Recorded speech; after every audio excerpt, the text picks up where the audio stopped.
was it for yesterday's carnage to have been decided on and executed? The point I am getting to is, who could have masterminded / ordered the shooting? Secondly, what is the current state of the fight for police governance reform? And explaining the contents and reach of the recently passed Police Reform Act. Okay, I wonder, did you hear me? Did you hear the questions? No. I'm just telling you now. Okay, you are live now. The first question is, I was pretty much talking about the Lekki incidents yesterday. And I said, our leaders should take responsibility, but Nigeria is a society where there is essentially a total collapse of the rule of law. So how easy do you think it would have been for yesterday's carnage to have been decided on and executed? The point is, who could have masterminded or ordered the shooting? I'm sure you don't know the answer, but I just wanted you to play out the different possible scenarios that might have taken place. And the second is, what is the current state of the fight for police governance reform? And you can do this, you can respond by explaining the contents and reach of the recently passed Police Reform Act. Okay. Yeah. Okay, let me start with, thank you very much for inviting me to this webinar. I'm sorry I couldn't join by Zoom. Let me start by saying that after a long lot of what seemed like docility on the part of the Nigerian youth, when they have eventually found their voices again, suddenly, this happened. There was a dark day in Nigeria, when, again, Nigerian military used, a deadly force to, suppress a peaceful rally. Now, before that incident, this had lasted for about 11 days and peaceful all the while. And the youths had clearly, committed themselves to being peaceful. And then about 2-3 days, we began to see, videos of attacks.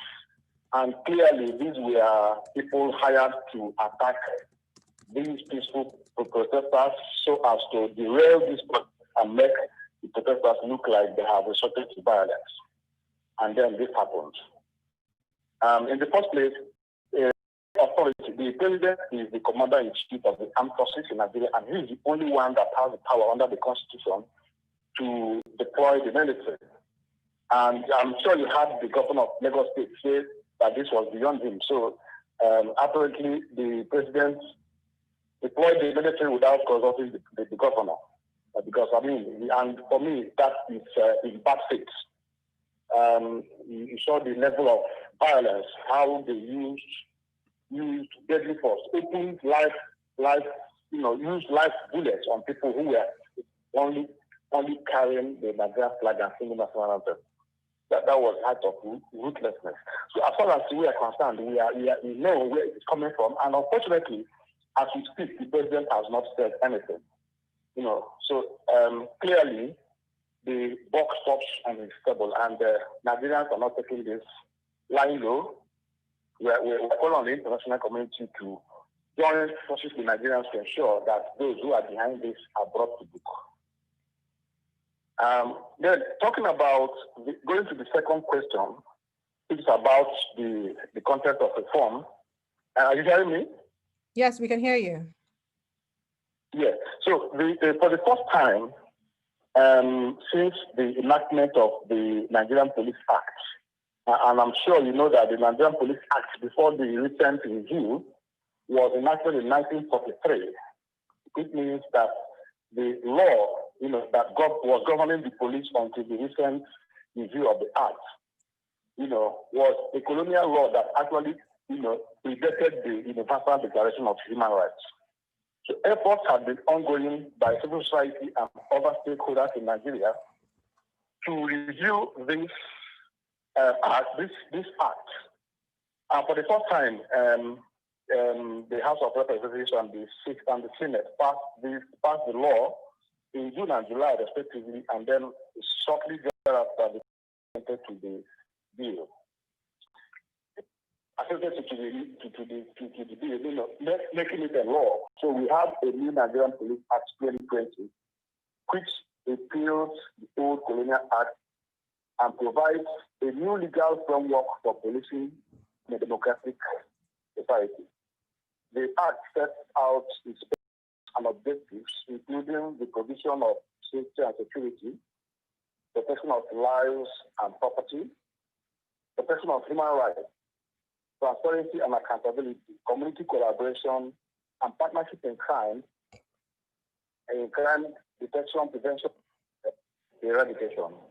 So you see that this is an attempt to provide a new vision and mission for the Nigerian police, away from the colonial vision of violence, which was force focused. Now, the Act provides some important due process safeguards to regulate search, arrest, warrant, and detention. And this was what was missing in the previous Act. It allowed the exercise of police power to the discretion of police officers, and this was why you going on. The new Act prohibits inhumane treatment and discrimination.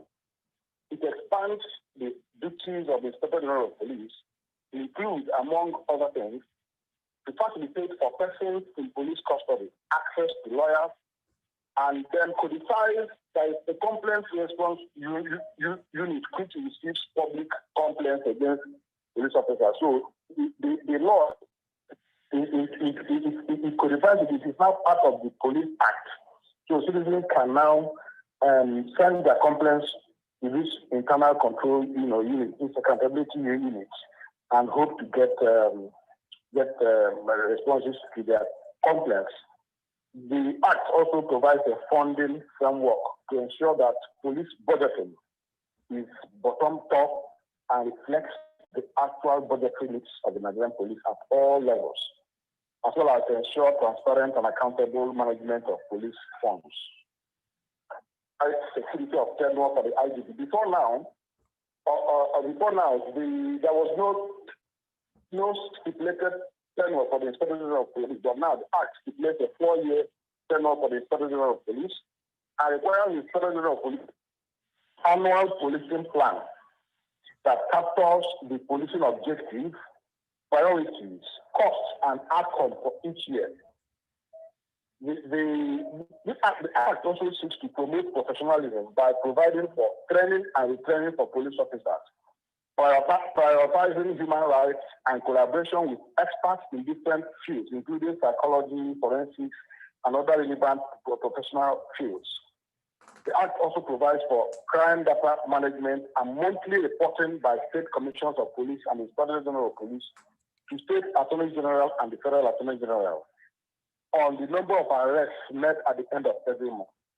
So it also gives magistrates and judges supervisory role over police arrest and detention. There are, however, some controversial areas in the law, such as the issue of the power to conduct police recruitment. If you are following the developments in Nigeria, you notice that there has been this perpetual conflict between the Office of the Inspector General of Police and the Police Service Commission, which is the statutory body set up with the 3 mandates of appointing police officer, persons into the Nigerian police, except the Inspector General of Police, promotion and discipline. But this new law now shifts that the power of police recruitment to the Inspector General of Police, to the police. And so they have been in court, the two organizations, the police and its oversight agency, the Police Service Commission, have been in court over which one has the power to, carry out recruitment. And you can be sure why this fight is going on, because recruitment is one source of corruption. And you notice that a lot of the process has been so compromised that the wrong people find their way into the police, and these are the people who do all the atrocities that has discredited the Nigerian police. Another controversial area is on the procedure for the appointment of the Inspector General of Police, and you know that this is very important when you are talking about professionalism. Currently, as obtained, the president single-handedly appoints and can fire the Inspector General of Police. But this is not even what the law says. There is a body called the Police Council, which includes the governors of all the states. They ought to meet with the president and receive reports about security across the states, and then they will advise the president, and as well as advise him when there is vacancy for the office of the Inspector General of Police. But what happens is that the president exercises this power. So this law tries to stipulate the number of times that the council must meet to address issues of security and appointments. So this time, the difference is that it makes it mandatory for the council to meet, and that the governors must be present in that meeting, so that the power to appoint the IG is not left only to the president, which makes the Inspector General of Police answerable only to the president. And then, but so we think also that having now passed a new act, there is a police regulation that is a subsidiary part of the act. The act provides the framework, but the police regulation provides the meat in terms of the do's and the don'ts by police officers. So there's also the need to review that regulation. It's also part of the colonial, law that we inherited at independence. So civil society needs to engage government and all strategic stakeholders that have roles to play in implementing the new law, including to ensure improved funding, transparent and accountable management of police funds, improving police welfare and humanizing the police, human rights training, tackling abuse, corruption and misconduct by strengthening both internal control and disciplinary procedures and external accountability mechanisms to effectively deal with complaints of abuse of power.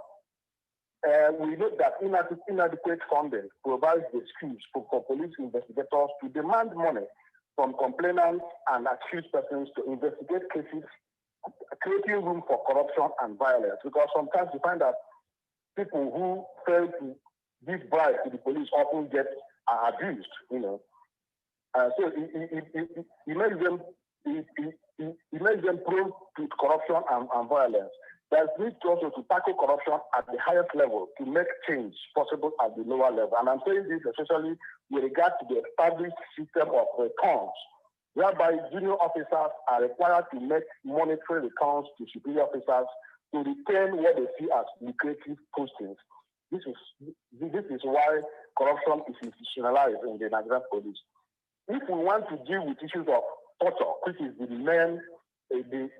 primary means of police investigation in Nigeria, we need to address the issue of forensics. We need to increase forensic capabilities within Nigerian police to eliminate the resort to crude means of interrogation, the use of torture to obtain information or to extract confession and bribe.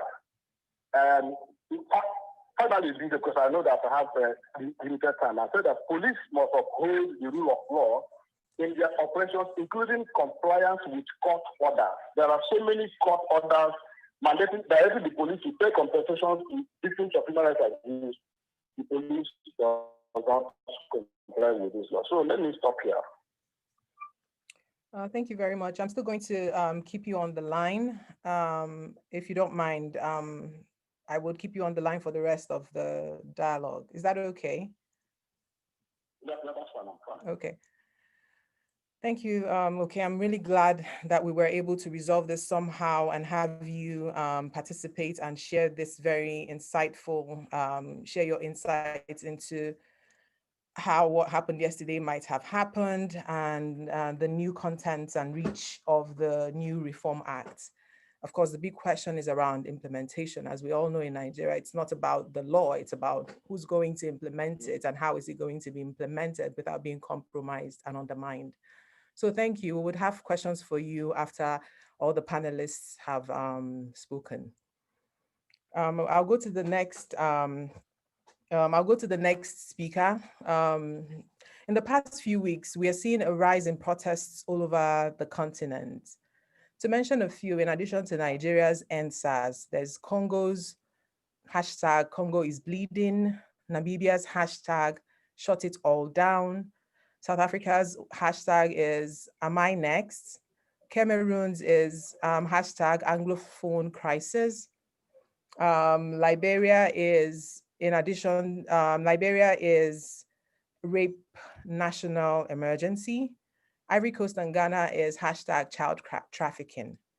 Our fourth speaker, Tutu Alicante, is a human rights activist, founder and director of EG Justice, the only human rights organization focused exclusively on his native country, Equatorial Guinea. Tutu is a graduate of the Columbia Law School. Tutu, thank you for always supporting the work of the center. You never hesitate to support me and the work that we do here. So thank you very much. As Executive Director of EG Justice, you focus on tackling and dismantling oppression blocks in EG, in Equatorial Guinea. You have managed to do all this incredible work outside Equatorial Guinea, but you've still somehow managed to successfully mobilize locally. To the popular quote, "Nobody is free until everyone is free," cannot be more apt to describe the state of every Black person and Africa's current climate. What do these uprisings and resistance in Africa mean for the continent? And how can alliances be formed across countries and diaspora, supporting each other's fight? Thank you, Ada. Thank you. And actually, I want to start by expressing my deepest sympathy to all the Nigerian families who have lost loved ones throughout the last few days, and expressing my solidarity, my predisposition to folks like Aisha, Oke, and others who are still in the front line fighting this fight, right?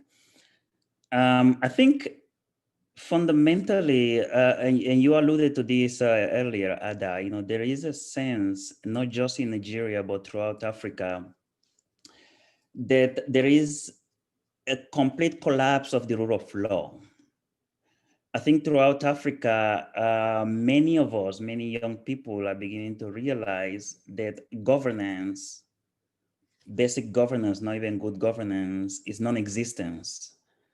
As deeply kleptocratic governments are using the military and using all the institutions of the state to keep themselves ensconced in power, using the police to actually exert the most brutal violations, human rights violations on citizens, just to protect the wealth that a small minority of people are keeping, right? So there is a widening of the inequality gap across Africa.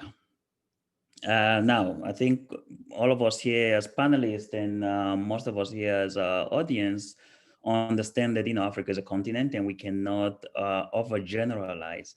But there's that sense of government officials, politicians that do not represent the will of the people, that do not have at heart governing for the people, I think can be generalized in most African countries, which has led to all these different hashtags that you have mentioned, Ada. And what you say is also true, right? No one can be free until we are free. Or as MLK once put it, injustice anyway is a threat to justice everywhere. And I think we are beginning to realize that, So for me, what this means, is an opportunity. Is an opportunity for us to build solidarity networks across borders in Africa, right?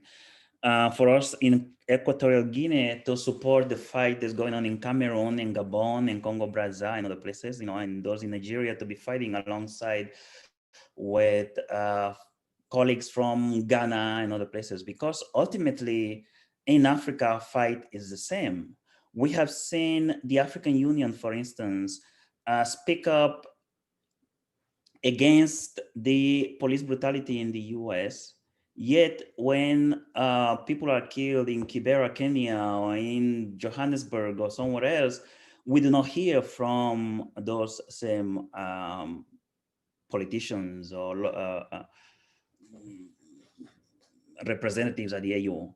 We have also seen African artists, even African soccer players, athletes, take a knee before a game. Arsenal will be playing Chelsea, and you see African soccer players take a knee on behalf of African-American people who are being murdered by the police, which rightfully they should do. Yet right now you scroll through the sites and the social, the Twitter and Instagram of all these African soccer players and others, Didier Drogba, Mikel Obi, and all these guys, and you do not see any one of them speaking against what's happening in Nigeria, right? And for me, that's deeply problematic. It is deeply problematic when I, as an African, do not know what's happening in the next door and do not feel compelled to engage in that fight. The main things that have to happen in terms of, how do we build alliances? How do we support each other's fight for justice? There are many things that have to happen. First and foremost, I think we have to realize that the Black Lives Movement, BLM, actually started, 6 years ago, at least, in Ferguson, 2014, I believe it was. But even prior to that, there is a long history of the African-American community here fighting police brutality. I mean, it goes back to the civil rights movement, right? So there is a long history of engaging in that fight. And one thing that has come along with that is real organizing, right? You might see people in the streets, but behind all these protests, behind the mobilization, there is a lot of organizing, there are a lot of strategizing, there are a lot of thinking that has to happen. And if that's happening in terms of one country, when we think about a continent, we have to multiply that type of strategic thinking or coming together to pick the right venues, pick the right message, etc. We have to multiply that by 52, by a factor of a lot, because we're talking about the continent here. So there has to be a lot of organizing, which requires a lot of funding. I mean, I think one of the unseen characteristics of the fight here in the US also is that, the support that organizations like Open Society Foundations or Ford or others is able to provide for organizers and people that are thinking about solutions to come together. And then there is a lot of, the other thing that's happening over here, is building across fields, so to speak, right? So you might have organizers over there, but you also have the ACLU, you have a group of lawyers, you have a group of people thinking about, how do we get bail money in case people are jailed? How do we articulate justiciable arguments on behalf of people they are arrested? And again, that has to happen in the context of Nigeria, which I'm sure is happening. I have colleagues, lawyers, friends in Nigeria that know that's happening. But it has to happen also in the level of continent-wide, because that sense of protection, in places where rule of law means absolutely nothing, is critical. And perhaps, our venues or forum, is not necessarily targeting our justice systems in our own countries, but figure out how do we take these cases to the AU? How do we use the African Charter to challenge, the lack of democracy in our countries, the lack of basic respect for human rights, So there is a lot of work that has to happen in terms of thinking and articulating a vision and an agenda that is holistic, that is going to take time, right? As we speak, there are many organizations throughout the African continent fighting this fight in their localities, right? So you go to Senegal, you might meet with folks from, Yanamar and others, or Ballet Citoyen in Burkina Faso, in Zimbabwe, you have several people working in South Africa. What we're not doing, is building those networks and talking to people in Kenya and other places about their fight, about how we can start, whether it's the colonialism angle or whether it's the kleptocracy governance or whatever. We have to start articulating something that, here in the US is being successful in some ways because it's so easy to articulate, right? Black Lives Matter. And it's also been successful, because of the years and of strategic thinking, So I think it's definitely doable, it's definitely possible, but we need a lot, And I think the conversation that, you've got us started here and the predisposition they have seen from UNC Africa Studies Center to host this conversation, bring people from different fields together, bring people from different countries. You and I have talked about bringing people from Ghana and Togo and other places to have this conversation, right? Because those of us that are working in those countries, we need to take these conversations back to our colleagues and say, okay, we can build something across ECOWAS, across CIMAC, across SADC, et cetera, et cetera. I'll stop there.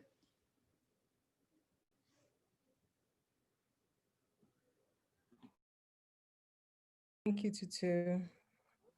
I do agree. The feminists group provided exceptional mobilizing, online mobilizing support. They crowdsourced funds and they were very accountable. They were reporting expenses as it was expended.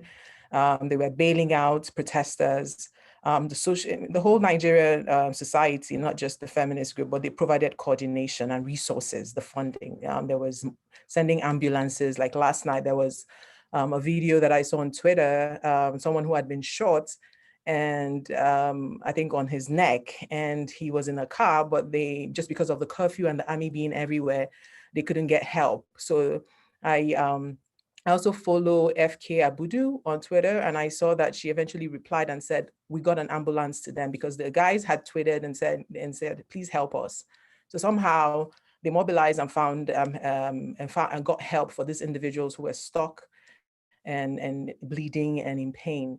So the group is quite, the protests right now, the movement is quite organized in terms of, providing those kind of supports that you mentioned, but we need to scale things up and we need to also re-strategize at this point. So thank you, Tutu. BLM is a fight against systemic oppression. BLM is a structurally decentralized political and social movement fighting against police brutality and racially driven violence against Black people. By BLM, I mean Black Lives Matter. The hashtag #SARs fights against police brutality and violence against Black people by Black people.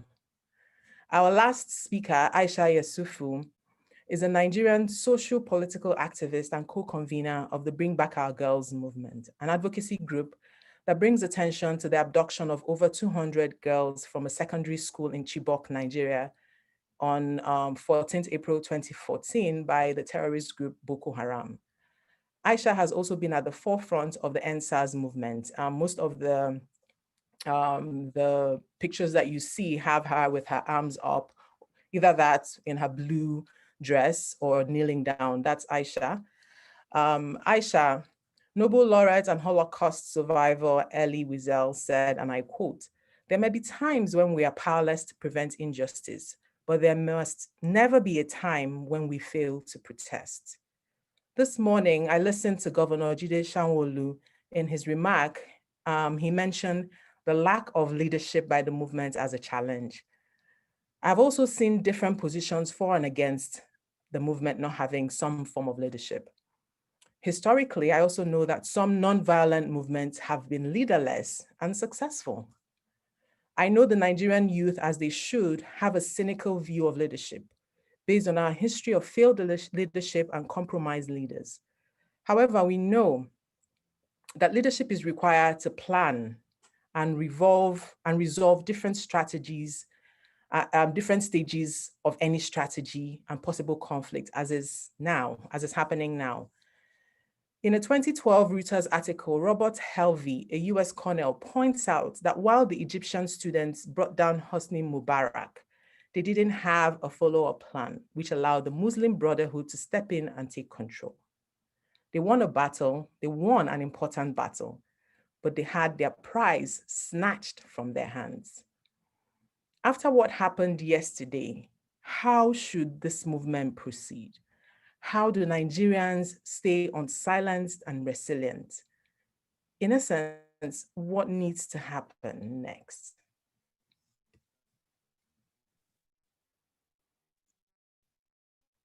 Thank you so much, Ada, for having me. Good evening, everyone. Indeed, it's a black day in Nigeria. It's just really a dark Tuesday in Nigeria, where we have a situation whereby our own government decided to kill citizens who simply were saying, please give us a right to live. They weren't asking for too much. They just wanted to be allowed to live in a country that has failed them repeatedly, that failed to give them enabling environment for them to thrive.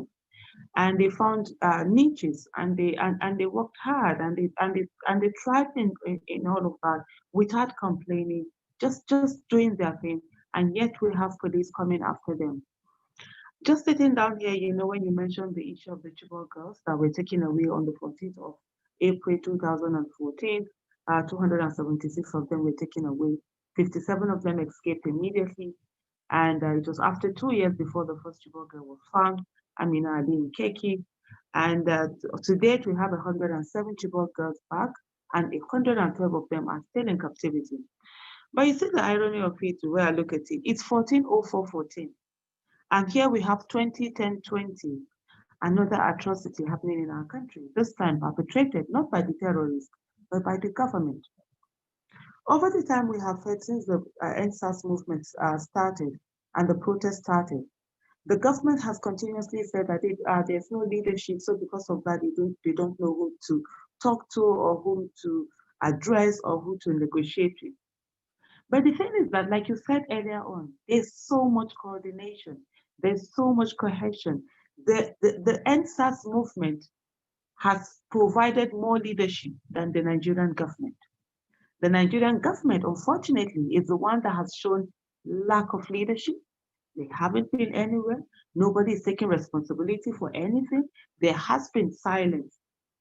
Yes, leadership has been turned into almost like a dirty word in Nigeria, because several times you have people who have trusted in their leaders and they have been betrayed. And because of that, you have young Nigerians who do not want anything to do with leadership. But in saying they don't want anything to do with leadership, they don't want the traditional kind of leadership. What they have, of course, is all of them being leaders across board. And they've been able to work things out. They've been able to almost be like a government. They provided welfare for themselves. They provided security for themselves. They were able to take care of medical health care. They even got a helpline within that where you can call for medicine, for medical help, for welfare, or whatever it is that you needed. Do we have that? And we saw the accountability that came from them. And we saw the fact that they showed so much leadership that many were able to see that indeed leadership is not rocket science. It's all about empathy. When you care for your people, you'll be ready to do everything that makes their life easy for them. So in terms of the police, in terms of the government coming out to say that there's no leadership, on the 11th of October 2020, the police came out to say that they had disbanded SARS and that they brought out 5 things what this all meant. And on that 11th of October 2020, the NSAS movement brought out what they call their 5 for 5, their 5 demands, which was 1, release all protesters that had been taken away. 2, and there should be compensation for victims and their families.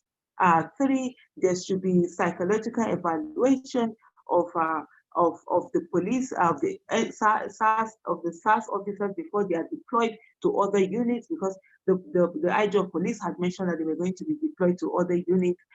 They asked for prosecution of officers that have been found that have committed these extrajudicial killings. And finally, of course, the welfare increase in the salaries of the police. So when they say there's no negotiation, there was actually negotiation. This is negotiation. It's not the traditional kind of negotiation that they're used to, where you all leave the protest ground, come into office, sit down on the chair. I mean, if COVID-19 hasn't shown us anything, what it has shown is that you can actually do so much without being at the table. You don't have to be in the office to get things work. And these young Nigerians, the youth, were actually multitasking. While they were still on the protest ground, they were putting forth their demands in a negotiation. The president was given the demands of the youth by the Lagos State governor when he went to me. And when the Lagos State governor is reading out these demands of the president, you could see the president sniggered. He was laughing. For him, it didn't matter. And before this time, the protesters had actually been killed. The protesters started, they're peaceful, and they still remain peaceful. Everywhere they went to, they did everything within the ambit of the law. Even when after the protest, you see them cleaning up, they didn't even litter. We watched while hoodlums were being brought in and were used to attack protesters. Military, yesterday was not the first time that military were brought in. Military were brought in earlier when we were in Abuja. We had gone to the National Assembly. Military came in to attack us, to beat up protesters. As on that day, they were trigger happy. They were ready to shoot. And I was the one who led the protest that day to the National Assembly. I went with the protesters there, and I said to them, I came in and said to them, look, we do not want any bloodshed. You don't give them room for them to come and shoot. And so over the last few days, we've seen situations whereby the government hired troops, hired thugs, hired hoodlums to attack protesters, to beat them up, to attack them. There were a few times that the protesters were able to overpower some of the thugs that were sent to them, and they handed them over to the police. The police refused to collect them. Some will say to me, why do I think that, oh, it's the government that hired the protesters? They came in police vans. They were brought in by government vehicles. They were supervised by police. Police told them how to do it and when to do it. We saw security agents, supervising them. And of course, this is not the first time. In 2014, Nigerian government had also hired protesters, had hired thugs, and under the protection of the police had attacked the Bring Back August movement. So these are some of the things that we had been used to seeing. But coming to it, on the 19th of October, the SARs movement brought out furthermore what they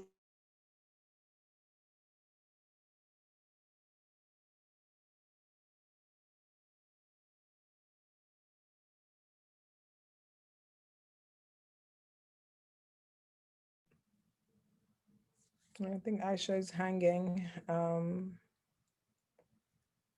Let's see if they wanted. Hello, can you hear me?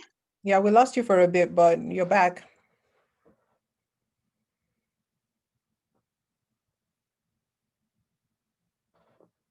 I think we've lost you again.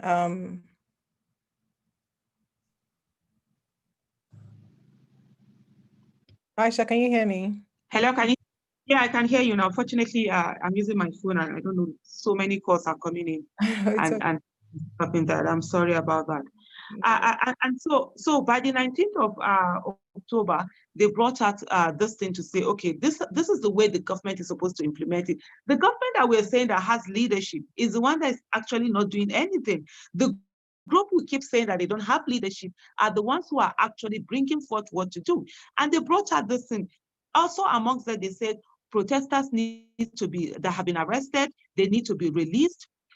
The National Human Rights Commission, they need to constitute the governing body, because right now there's no governing body. So whatever panel that is being put together, at the end of the day, will be seen as null and void, because it's not constitution. The National Human Rights Constitution, the National Human Rights Commission does not have a governing body to have the power to do that. And they also talked about the issue of that there are some officers that have been indicted over the years, and yet they are working freely. Some of them have been promoted, and they needed to have them arrested and prosecuted. They also talked about, these are some of the things that they wanted. They brought out the things they wanted now, the short-term to mid-term things that needed to be done, and then the long-term things that needed to be done.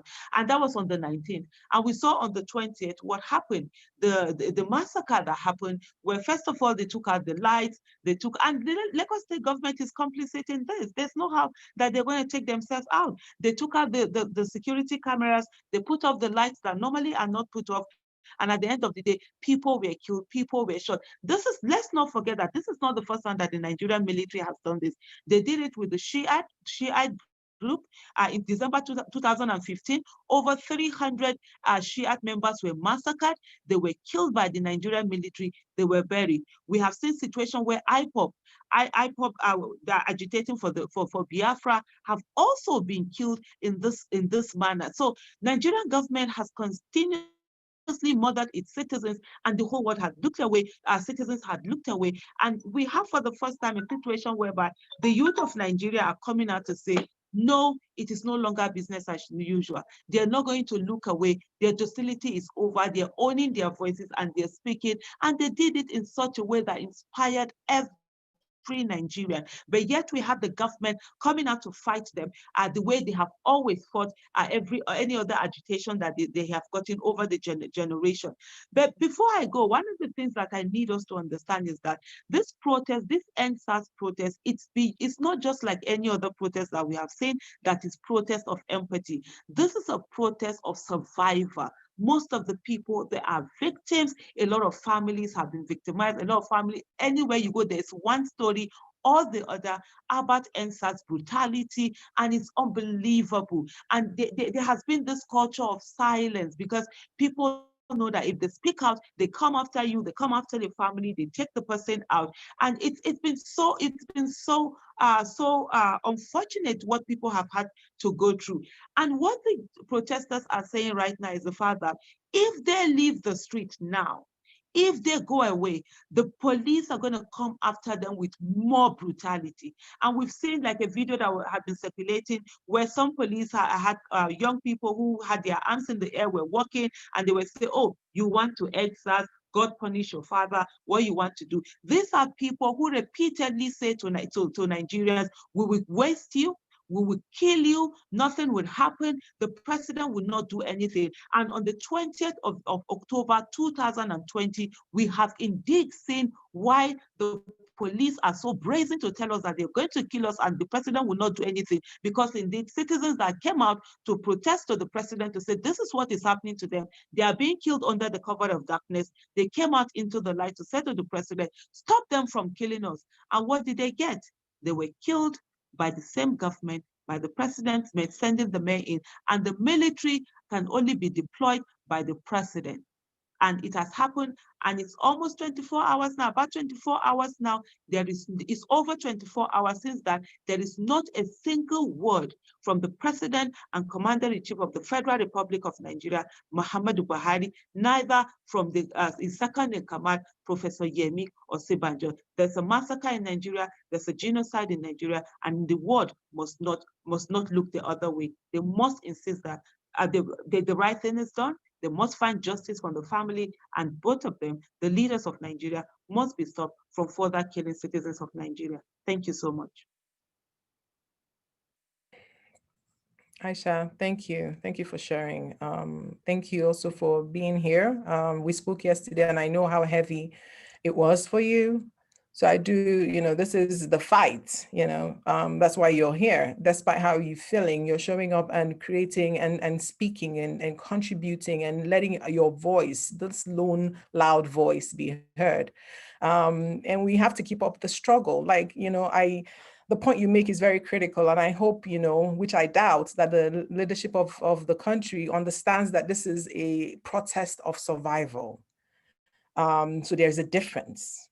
I hope they do, but hopefully it would hit them. And then the most daunting of all is that the head of state isn't addressing his people at a time that there is total chaos, fear, and uncertainty.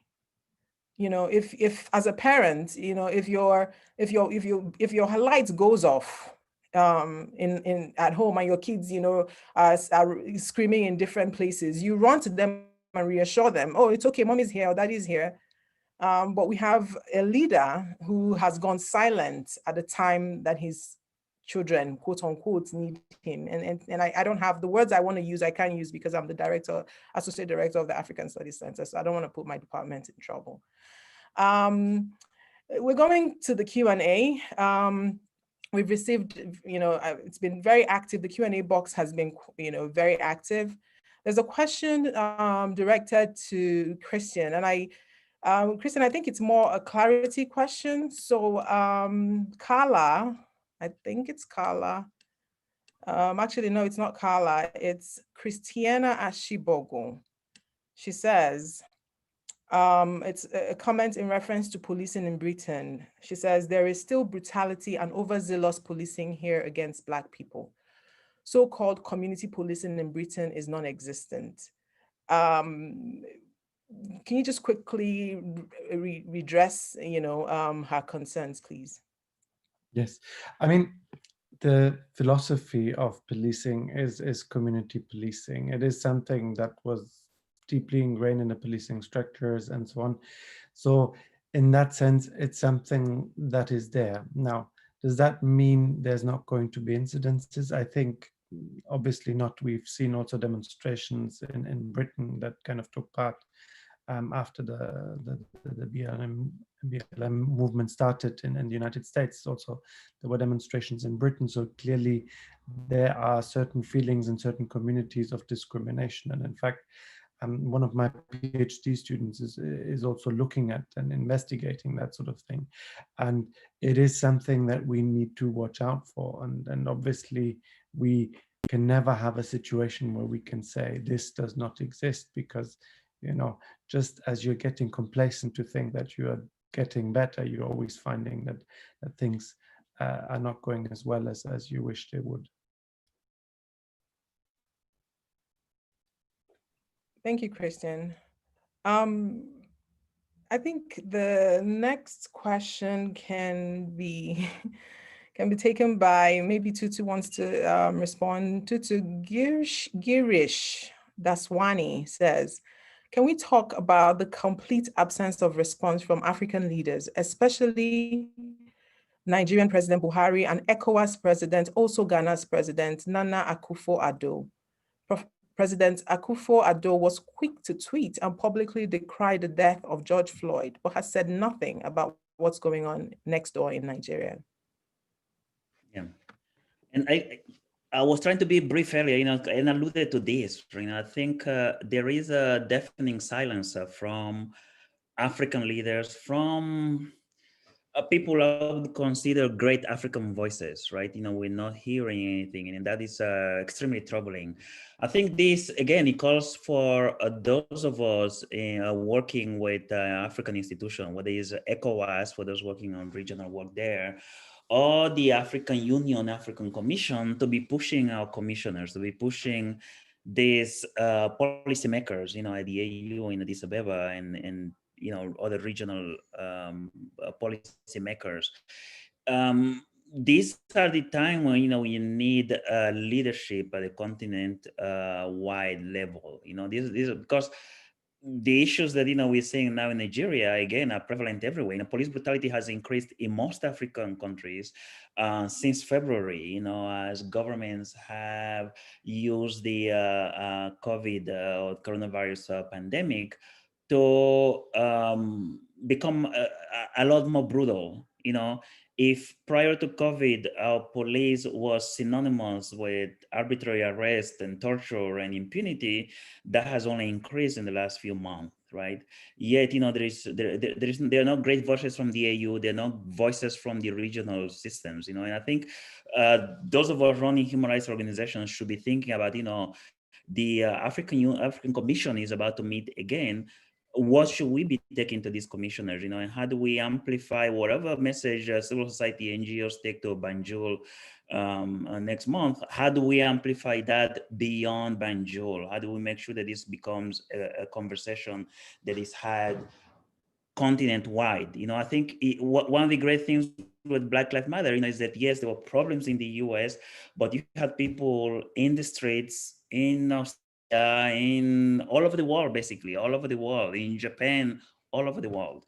And I think, we can do that in Africa, where it requires us to think strategically, push our leaders, push our institutions to take these issues seriously, and not just latch on to what is happening that seems, quote unquote, cool, because it affects someone in the US and the global community, is paying attention.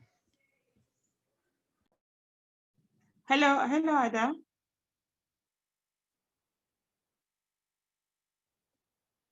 I see you want to contribute, Aisha.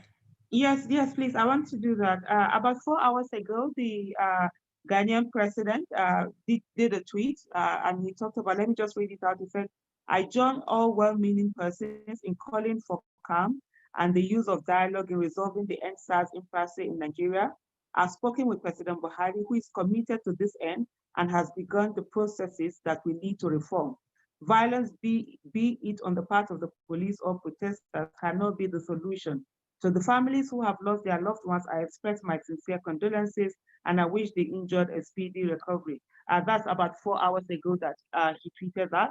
But I think what I just wanted to add also is the fact that in Africa, mostly you have leaders who do not care about their citizens, to whom their citizens' lives don't matter. So in that way, sometimes it's very difficult for you to get empathy from the rest of the world. And for example, things will happen in Africa. The Nigerian president, if this had happened in any other country, maybe the Western country, he will be the first to reach out to them. He will be the first to put out a statement. But when it affects his own people, he never does. And so sometimes you can't even you can't even blame other people, because it's like you're crying more than the bereaved, when indeed the bereaved hadn't even told you that anything has happened to them. Just quick one before I go. In 2015, 2,000 people were killed in Baga.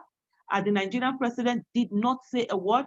A few days later, there was the attack in France. I think that was Charlie Hebdo, where some people were killed. And immediately the Nigerian president, who never said a word when 2,000 of his people were killed, did a condolence letter to them. So it's the way our own leaders are treating us. And sometimes, there's something I say, look, Black lives will not matter until Africa gets its acts together. This thing is about economy. It's not about the color of our skin. It's about the fact that we are looked upon as downtrodden. We're like economic refugees and we have nothing. The day we get our acts together, we put good leadership in place, we take our place in the world, the Black life will matter. Thank you, Aisha. Sam, can you talk briefly on, someone asked the question on how can we decolonize? I mean, you've touched on the history of Nigerian policing. Christian did that as well. Okay, as well, who am unable to get on the phone, also made reference to the history, the roots of the Nigerian police system that we see today. I know that there is a Police Reform Act, but we know that that is not enough. So the question is, how can decolonization of the police system work? What structures needs to be broken? Is it this protest? Is it the reform? Is it a mix of different factors? Thank you for that question. I don't think that I am the person to say, honestly. I think that as someone who is sort of removed from Nigeria, it is not my place to determine what is or is not the best path. I will say, though, again, as a historian, that I am wary of the language of decolonization, not for ethical reasons, but because the military elites that I talked about earlier themselves use that language of decolonization to justify some of the rollbacks of civil libertarian protections that paved the way for organizations like SARs. And I can go into that in more detail at another time, but I think that whatever the future is going to look like, it's going to be determined by this moment. I think this is a real point of inflection in Nigerian history. And Aisha, I think, is quite right to call this a protest of survival. And it's a protest of survival not only of individual Nigerian people, but also perhaps a protest of survival for the Nigerian state as a whole. People have been predicting the dissolution of the Nigerian state since before Nigeria was even independent. And of course, that remains a kind of fixture of Nigerian political discourse today. I think right now, the Nigerian state is being tested. And as the movement against SARs balloons into a larger and more potent critique of the Nigerian state, full stop, there's really no saying what is going to happen and what that process of building a future and of decolonizing, as you call it, is going to look like. That's not a very satisfying answer to the question, but that's all I think I can say about it. I appreciate you contributing, Sam, and I understand you preferring that someone else responds. Aisha, I'm sure we'll touch on it when I give her the last we are running behind, out of time. Actually, we are out of time, but there's a lot of, someone just posted yesterday, we were protesting along Old Airport Road when a group of thugs went into the market in Jos and started burning cars and destroying property. Unfortunately, there were security present and no arrest has been made. Now the government has imposed curfew in the capital of Plateau. We will continue the struggles after the curfew. Can the international community come to our aid? I feel like Nigerians have to fight for Nigeria. Like, yeah, we still need external support. We need a lot of support, but we need to let our numbers do the work for us. And it brings me to the question about diaspora. We have a lot of Nigerians outside Nigeria, and diaspora doesn't necessarily mean outside Nigeria. You could be, if you're from my state of origin, and when you live in Lagos, you're living in diaspora, you're not living in Enugu. So, but when I say diaspora in this context, I'm actually referring to Nigerians who are outside Nigeria who, how can we hold space for the movement? I feel that, there is a role for the diaspora. And I know that in Sudan, when the Sudan protest happened, its diaspora community pretty much ran things from outside Sudan and support and brought attention to the issue and some resolution, and in so many other countries.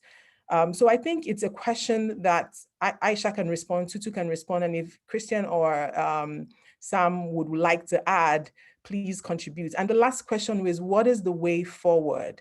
We have curfews happening, increasing violence, a silent leader. What do we do? What is the way forward at this point? So I would open the floor to all the panelists to contribute to my first question, and then Aisha, maybe you can close us out with the way forward. And Tutu, if you also feel like adding to that, please let me know. We can start. Christian, did you want to respond to the first question? Yeah, I think I probably want to stay a little bit out of the frame as well, because like Sam said, we're an observer and we should be kind of a little bit careful what we recommend. I understand that. Sam, you feel the same way as well? I do, but again, since the United States is also part of this conversation, I will reiterate that I think that Americans should be paying attention to what's going on in Nigeria. It is very seldom, I think, that the US considers Nigeria as an analog for its politics, but it definitely should. Both of our countries are massive, complicated federal systems with, in some respects, very similar histories. And the question for me is not so much what I think Nigeria should be doing, but what I think Americans should be doing in light of Nigeria. Awesome. Thank you. Tutu.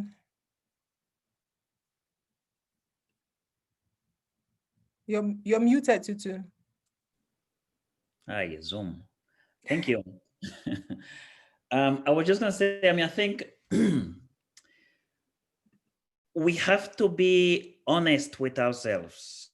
We have some serious problems in Africa that I hesitated to bring this up earlier, but I feel I have to, right? There have been situations recently in South Africa where citizens of other African countries, Nigeria among others, were being murdered in the streets by South African brothers and sisters.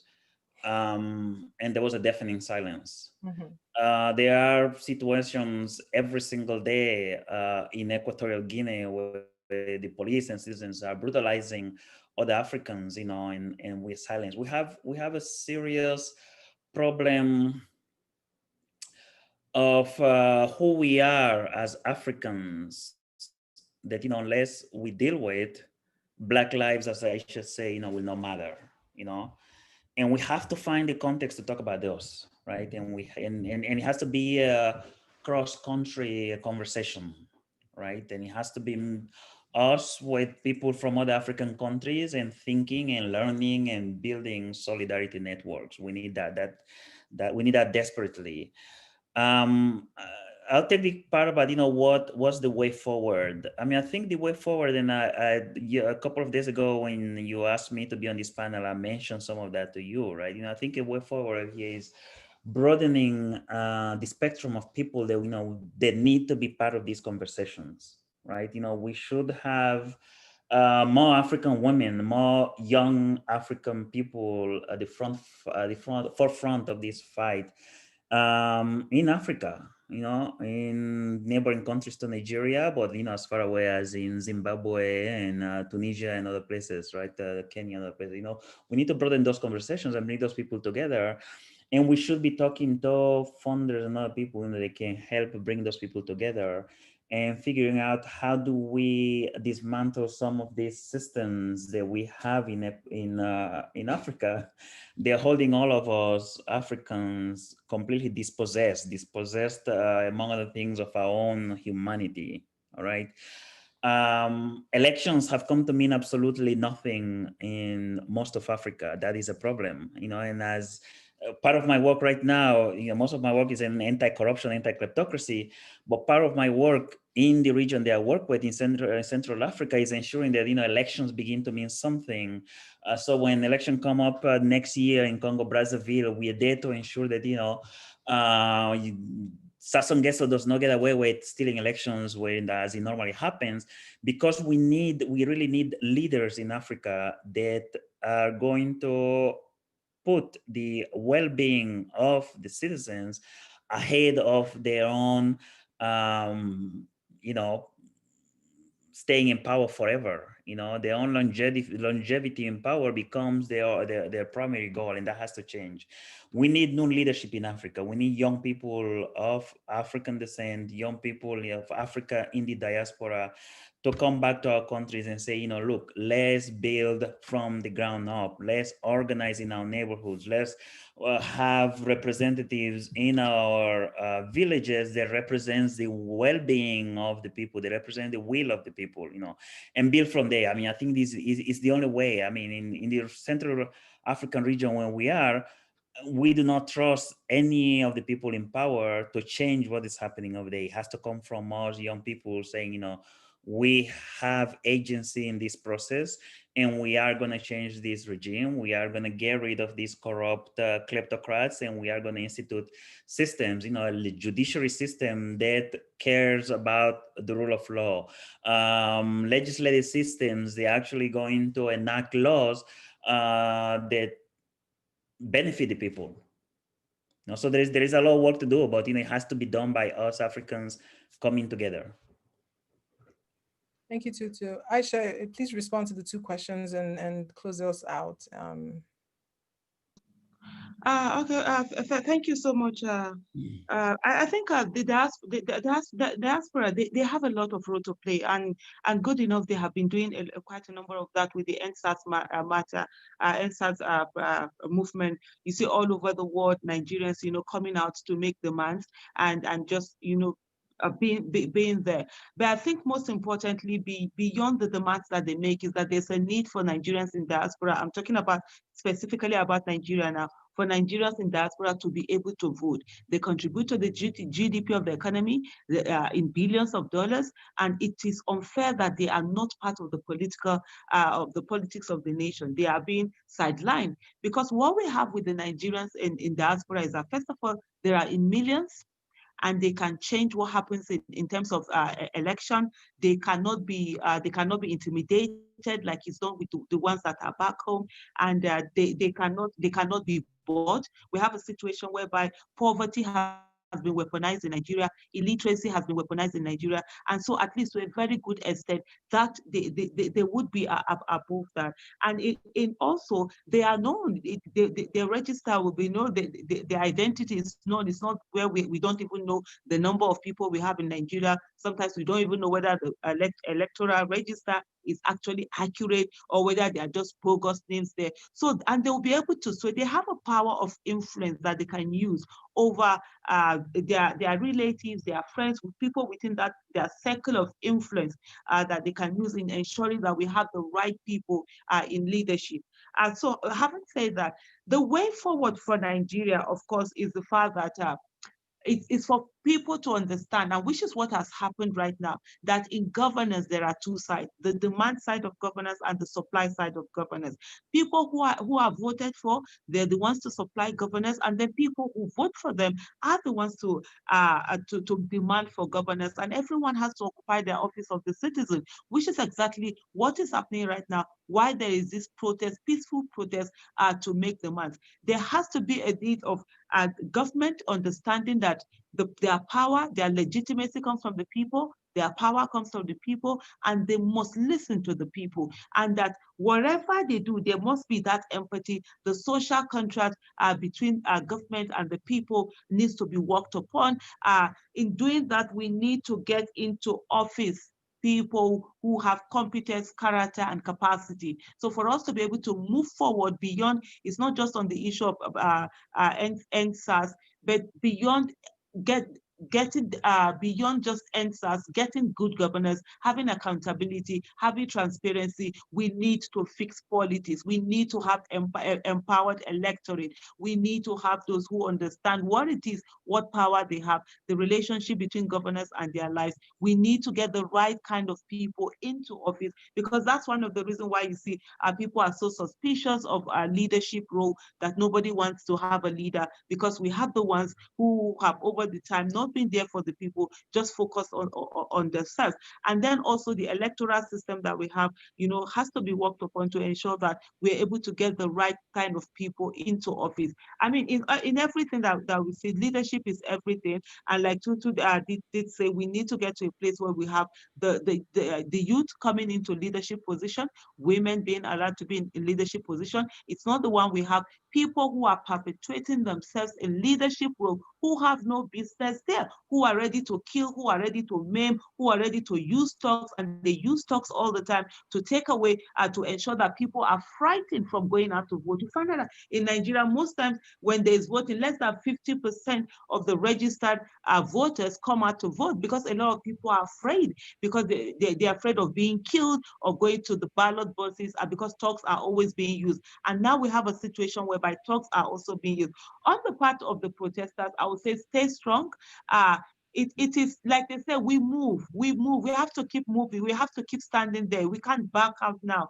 But the thing is that whatever it's been done must be done within the ambit of the law. And then the government that have brought in talks into the whole of this, they need to rein in the talks and take them out of the street. We are making the march. The Nigerian youth are making the march, and it's a legitimate demand. Thank you so much, Ada, for putting this together and putting the spotlight on what is happening in Nigeria. And I really do thank all of my co-panelists and everyone listening. Thank you so much for being with us through this dark time. It really shows that at the end of the day, we are all human. We have a shared humanity and empathy. And one thing we must never allow to happen is we must never allow people who want to truncate humanity to succeed. We are better together. Thank you so much. Thank you so much, Aisha. Thank you, Sam. Thank you, Christian. Thank you, Tutu. And thank you, Okay, who's not here with us anymore. Thank you, everyone, for tuning in and listening and contributing to this important conversation. If you're Nigerian or a Black person and watching this, I know your pain, but remember, we live to fight another day. So like Aisha has concluded, keep your head down, we regroup, we re-strategize. I came across one of your quotes, Aisha, or was it I listened to something, and it says, yesterday's victims were once survivors, but being a victim in Nigeria today is no longer a matter of if, it is a matter of when. I also, Tutu mentioned the conversation he and I had a few days ago. And so we're currently lining up a panel list of female activists across the continent to make it a wider conversation, just to kind of lead us towards the path of being in a room together and mobilizing and supporting and fortifying each other as we move and protest for a newer Africa. It's like Aisha also mentioned, it is a fight for survival. It's about the economics. If Africa was working, if we had light, if we had water, if we had some security, some Africans in diaspora will not be in diaspora, they'll be home. So it is a protest of survival. It is a game of economics, a game of numbers. In conclusion, we've all contributed, very interesting points and giving us interesting insights on what the problem is, what the status is, and how we can move forward. So it's important to build solidarity across, as Tutu calls it, solidarity networks across Africa. We have to broaden the spectrum of Africans involved in this dialogue and include more people. We need Africans in diaspora so we can build, from the ground up. It's also important that the work we do, we remember that it's all about, the politics. Who is making the decisions? Where's our resources? Who's making the decisions about resources and in the implementation and holding people accountable? So young people should get involved in politics. I know how discouraging that can be, but that is where we can make the change.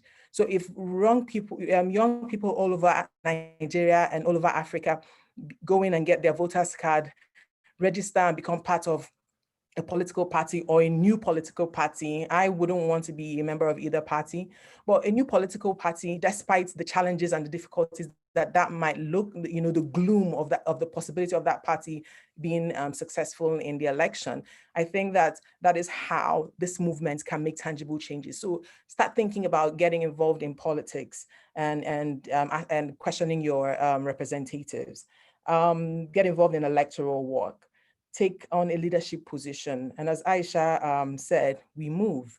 The point Tutu raised about, I also try to reach out to the feminist group, some members, and some female celebrities who've been vocal about the issue. And if you're watching or if you know them, let them reach out to us. We want to pull this panel together so we can continue this conversation and take our conversation and make them actionable. And I can be reached on through our website or through the UNC's Facebook. There's also an email, an official email, africa@unc.edu. africa@unc.edu. So thank you everybody for tuning in. Thank you. And I hope everybody stays safe and keep your heads down. We live to fight another day. Thanks everyone.